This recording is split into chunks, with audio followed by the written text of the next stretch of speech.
Hello, what's up YouTube? Photographer Ronix with an Atria. In this tutorial, I'm going to be showing you high-end skin retouching for beauty portraits or headshots in Photoshop. And if at all this is what you have always looked for, I request that you hit the like button on this video so that YouTube can push and recommend this video to many people out there, because when you hit the like button, it helps you to push and recommend this video to many people out there. So it is important that you hit the like button. So you're going to be learning about frequency separation, but this is going to be a little bit different from my usual tutorials. So in this tutorial, we're going to be using a black and white layer as a check layer or as a whole layer that is going to enable us retouch faster and better and look and identify the areas where you have to unify or get uniform skin tone transitions at the end of it, or getting a retouched image. So you're just going to be using frequency separation. And what you have to notice about frequency separation, it divides the image into the high frequency layer and the low frequency layer. So that when we work on those layers independent of one another, we can end up with a nice retouched image. So we're just going to come and create two layers just like this, and I'm going to name this into low, and I'm going to name this to high frequency layer. So the low frequency layer contains the colors and the high frequency layer contains our texture. So we select the low frequency layer and hide the high frequency layer by clicking on the eye icon. Then I'm going to come to filter, and I'm going to come to blur and come to Gaussian blur. So remember, in the low frequency, I only want to remain with the colors in the image. So this is the most important step for frequency separation if at all you have been struggling with details or retaining textures in your images. So you have to zoom in by using the zoom in arrow or the plus icon right here. So you look for an area that has more textures than the rest of the image. So around the forehead area, that area has more skin textures than the rest of the image. Then click on the radius slider and start moving it up. So when you left click and start moving it up, you're going to notice that it's going to start blurring out the textures.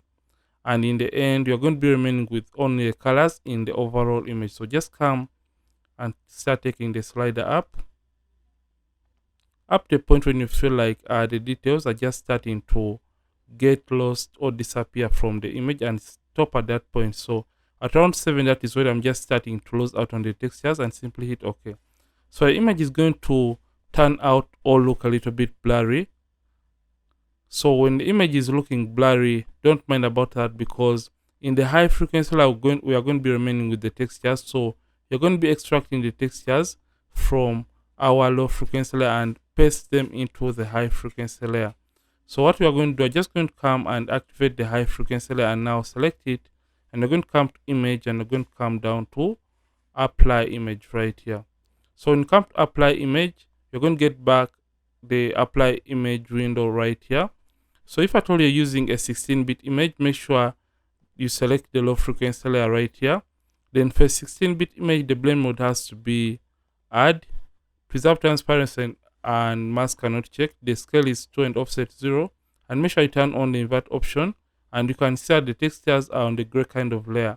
But if at all you're having an 8-bit image, or if at all you have 8 right here, the blend mode you have to use is subtract. The scale is 2 offset 128. Preserve transparency and mask are not checked. The opacity is 100%. Make sure the invert option is not turned on, and you'll see the textures on this gray kind of layer. So for right now, I have a 16-bit image, so I'll be using a blend mode of add. I'll turn on the invert option. The scale is 2 offset 0. Preserve transparency and mask are not checked, and I'm just going to click OK. So we want the blend mode that is going to reveal back the information within the image, and that blend mode is going to be known as linear light. So we want a blend mode that is going to hide the gray color from the image. So I'm just going to come and I look for linear light, and it is going to get back the image with the information the way it was meant to be. So when we combine both layers by selecting both of them, I'm pressing Ctrl Command G on the keyboard, and you can rename this to frequency separation. You can see that there is no difference between the initial image and our frequency separation image. So we have successfully divided the frequencies of this very image. So like I said, in this tutorial, we are going to be using a black and white layer that is going to guide us so we can see the uneven skin tone transition. So in order to do that, you're just going to open up this and select the high frequency layer. So we want to create black and white layer on top of the high frequency layer. So we're just going to come and click on the adjustment layer and come to our black and white. So with this done, the image is going, or the black and white layer is going to be on top of the high frequency layer. So in order to see the uneven skin tone transitions, you have to play around with the colors that fall within the skin tones, that is the reds and the yellows. So if at all I'm to darken the reds, you can see it shows me prominently the uneven skin tone transitions within the image, and you can come and slightly brighten up the yellows just like that, and that is how you can easily create this check layer. So when you feel like it is okay and you can see the uneven skin tone transitions within the image, you can just come and close this. So with this done, you can come and get your mixer brush tool, right click and get the mixer brush tool, and make sure you set it right. So make sure the hardness is at 0%, and make sure clean brush is also selected, and make sure the option that says clean the brush after each and every stroke is also selected. The weight you're going to be using is 9% rather. The load of 75%, the mix at 90, and the flow of 100%. Make sure sample all layers is not checked, because when you check on this option, it means that the brush is going to be copying information from all these layers that belong into this group and painting them into the layer that we are going to be working on with our mixer brush tool. So make sure sample all layers is not checked. So with the mixer brush tool selected, if at all you have an older version of Photoshop, you may find your mixer brush tool below here. So for my case, mine is under the brushes. So come and select the low frequency layer, and when that layer has been selected, what we are going to do basically, we are going to come and we turn off the textures from the image and hide the textures. So I hope you have understood this. We created the black and white layer, but when we are going to start retouching, we have decided to hide our textures so that we can deal with the colors alone, and in this way you can see the uneven skin tone transitions. So if at all you are interested in my action, which comes with the black and white layer already, you can check the links in the description of this video to check out my digital store for my actions and presets. So after doing this, you're going to come with the low frequency layer selected and the high frequency layer deactivated. With the mixer brush tool, you can slightly zoom in and you start blending. But when using the mixer brush tool, don't zoom all the way in, because in this way you can't see the uneven skin tone transitions quite well. So retouch at a distance, so zoom out. I think that is okay, and you have to play around with different sizes of the mixer brush tool as you're retouching the image or as you're blending the transition. So you can see we have to mix colors that are looking alike. So how to use the mixer brush tool? You left click and drag. So you left click and move it in the direction of an area that you're trying to work on in your image. So that is how to use our mixer brush tool. And you can see with the black and white as a check layer, you can now blend the transitions quite well and harmonize every single transition within the skin tone. But you have to keep your strokes of a brush within the boundaries of the area that you're trying to work on while you're using your mixer brush tool. So like I said, you have to play around with different sizes depending on how small or how big the area is, and you play around with different sizes of the mixer brush tool. So when you come and turn on the textures and we hide the black and white layer, then when you turn this on and off, you can see that we have just retouched that area using black and white as a guide layer. So in order to retouch better or faster, just turn this back on and you hide the high frequency layer and continue working on different areas. So for this case, I'll just forward this so that we can go straight into another topic for this tutorial that is going to be showing later on. So I'm just going to be forwarding this right now.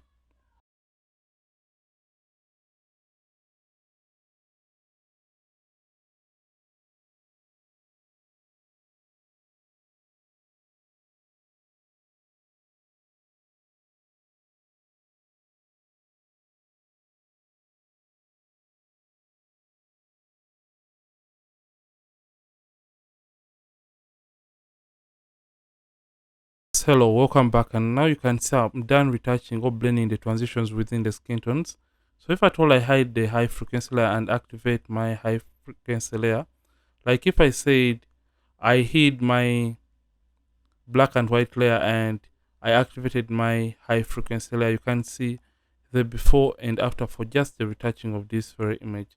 So you can use the black and white layer as a guide layer that is going to help you retouch your images better and faster if at all you have colors with my previous techniques for skin retouching. So after you have used the mixer brush tool, just come and get the lasso tool to fine tune the retouching process. So with this, make sure a new selection mode is activated and the feathering is 22 pixels and anti-alias is selected. And with that, you can now zoom all the way in and you make selections onto the skin using the lasso tool, but you have to keep away from the edges of your image, just like that. And with that done, you can come to filter, blur, and come to Gaussian blur, and you apply a second layer of Gaussian blur to fine tune the image. So this is the areas that we had for our frequency separation groups. So just move the slider of your radius up to the point when you feel like you have a consistent skin tone transition. So around 21, that is when I have a better transition within the skin color and a nice and natural skin texture. So alternatively, you can use the technique or the hack that I'm about to share with you. So multiply the radius that you had for frequency separation by 3. So 7 by 3 is 21. I'll just type in 21 and you can see it has the same effect. So I'm just going to be applying this onto the rest of the image. So in order to deselect, you can simply go ahead and make a new selection on the image. Right click and come to Gaussian blur, or you can as well right click on the selection and select, or right click and click on deselect, and that is going to deselect a given selection. So that is how to use the lasso tool to fine tune the image, or after using your mixer brush tool to retouch using frequency separation. So when it comes to the nose area, you can come to this other side and also apply it on different areas according to how light is falling on that area. So don't apply it on the overall nose at once because that is going to flatten the nose. So I usually don't prefer to apply the lasso tool technique on the nose highlight. So I usually leave it untouched, and that is okay. So you can see the image looks great, it looks beautiful, and you can see before and after. So you can go ahead and remove the blemishes from the image by simply coming to the high frequency layer and simply getting the clone stamp tool, and the hardness at 0, mode is normal, opacity and the flat 100%, align is selected, and sample is on the current layer because we want to remove the textures or the blemishes that are part of the textures within the image. So you can zoom all the way in. And how to use the clone stamp tool, you simply hold down the alternate key on the keyboard and you left click to copy clean skin from a neighboring blemished area, and simply release the alternate and simply left click to replace the blemish with that clean skin area. So that is how to clean up or remove blemishes using a clone stamp tool. So I'll be forwarding this so that we can go into the final process for skin retouching using frequency separation.